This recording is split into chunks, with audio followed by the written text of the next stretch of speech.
Good morning, Facebook. Hey, this is Clarence Kendall Johnson, giving you yet another thrilling, exciting episode of Walk That Talk with Genderswag Equality. God bless you all.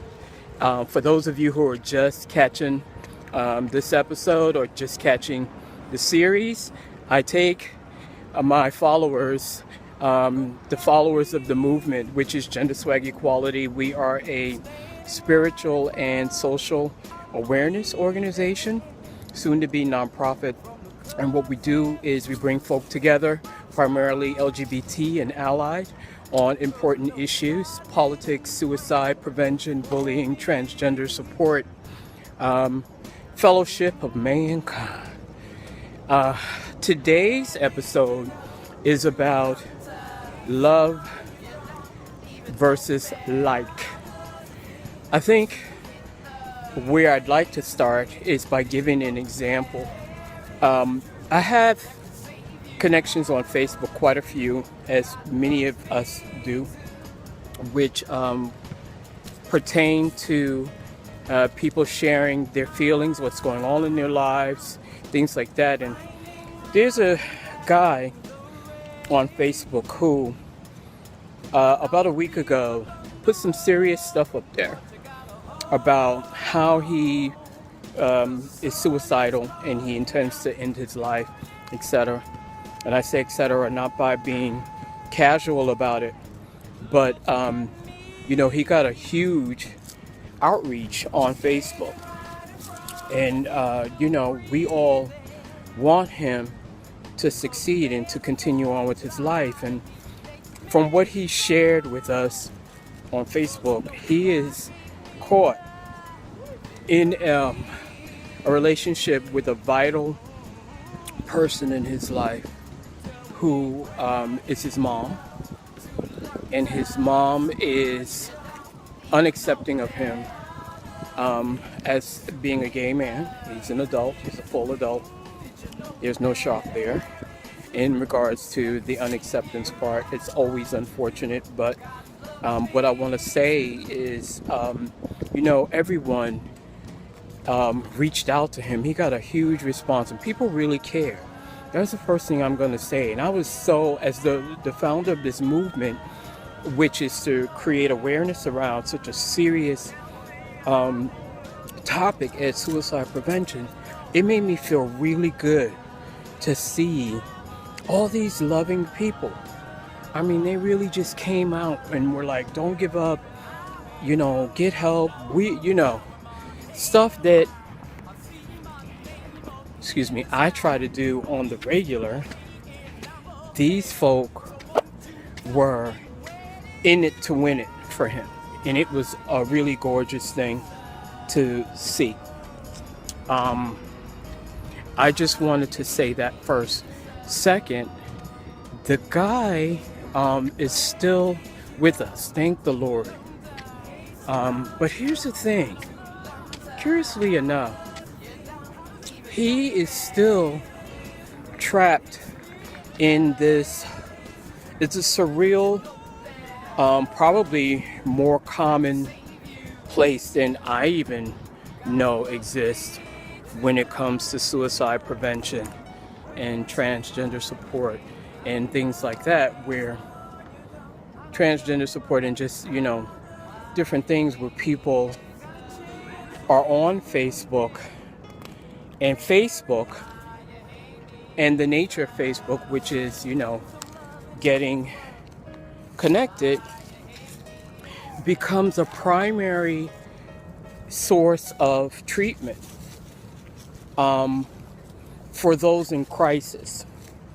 That's concerning because, as we all know, there's a certain level of realness to social media and a very high level of, alternate reality to the relationships and things of that nature. And I say that not to demean the good that's on the connection tip, but to let folk know, as I've been trying to do, with this gentleman is that you,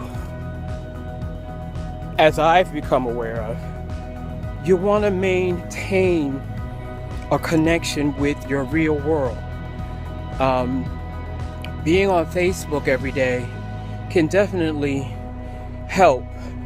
And in this guy's case, it seems to be working to a large degree, but what seems to be challenging from my perspective is that there's a codependency there that is alarmingly distracting from the seriousness of him getting professional help.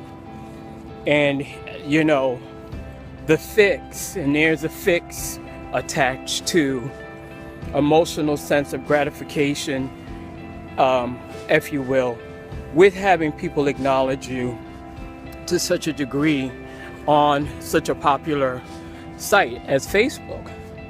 And you know what? If you are suicidal, you need to get professional help. There are places right outside your doorstep in every state in this country.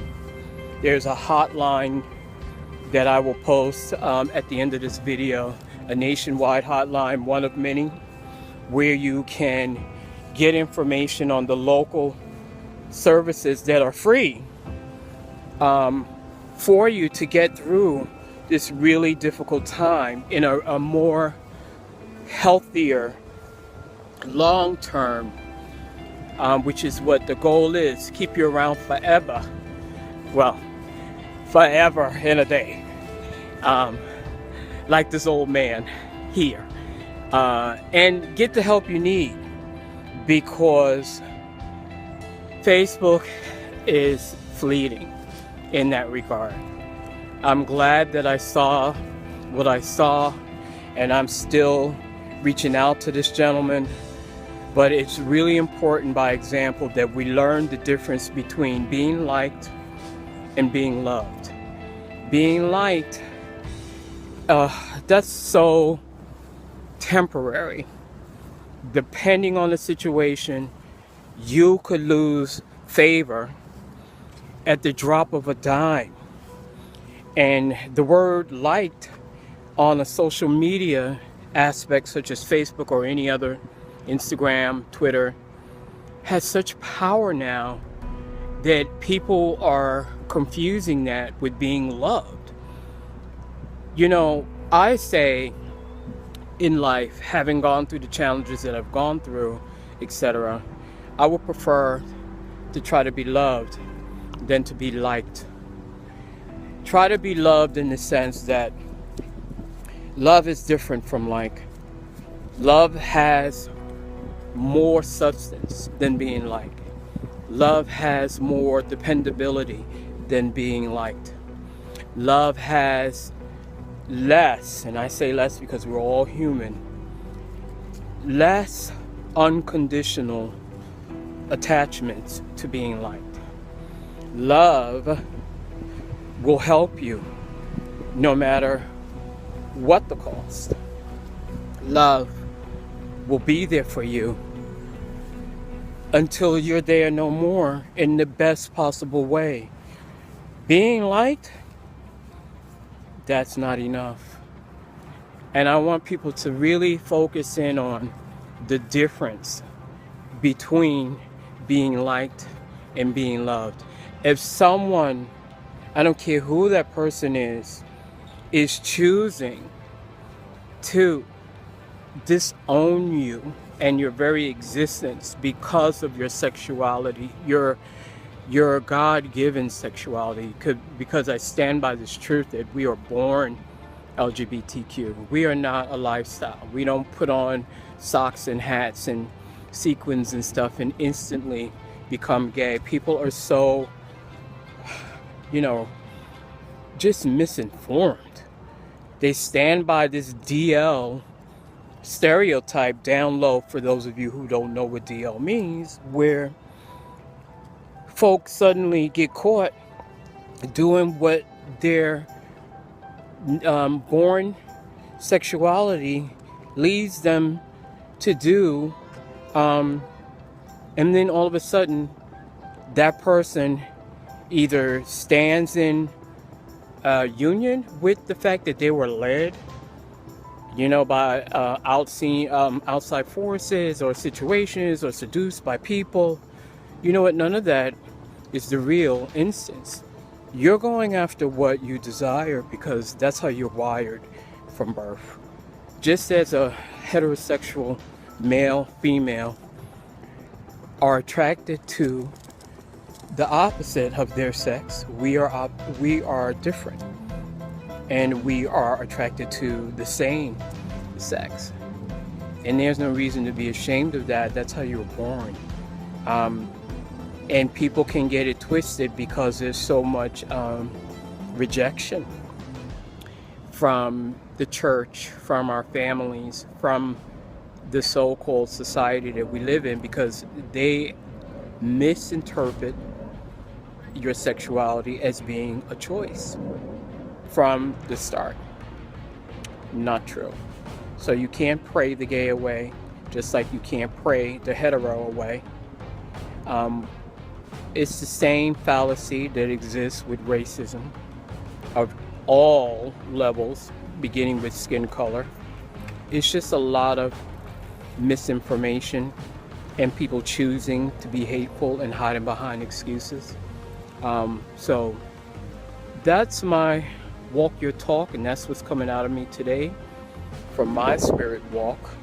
I encourage you all to please join me in the conversations that I have with you after prayer, almost on a daily basis. For me, send your video to Genderswag, GenderswagYou@gmail.com, and just put walk your talk in the subject matter, and say what you feel. I mean, I'm not here to be liked, I'm here to be loved. So if you have a difference of opinion, you can post that. I'm not gonna champion it beyond a certain point, because that's not why I'm doing this, is to promote hate. So haters, you're wasting your time. But like I said, I want this to be a fellowship thing. So to my Genderswag members, I'll start with you, because you and I are connected by choice. So that's how I'm going to end it today. So this is Clarence Johnson with Walk Your Talk from Genderswag Equality. And I love you guys. It's a beautiful day out today. It's Friday. It's Labor Day weekend. I hope all of you get out and find some peace and happiness and some serenity before the so-called fall rat race, which is another law, is upon us. I love fall. It's my favorite time of the year. Look at me with my hood on. It ain't that fierce out, but I just love wrapping up and being me. Okay, guys. Love you guys. Please reach out to us. Membership is free. All you got to do is send a picture and a personal quote for equality to Genderswagyou@gmail.com, and you are officially Genderswag. Okay, so peace out, y'all.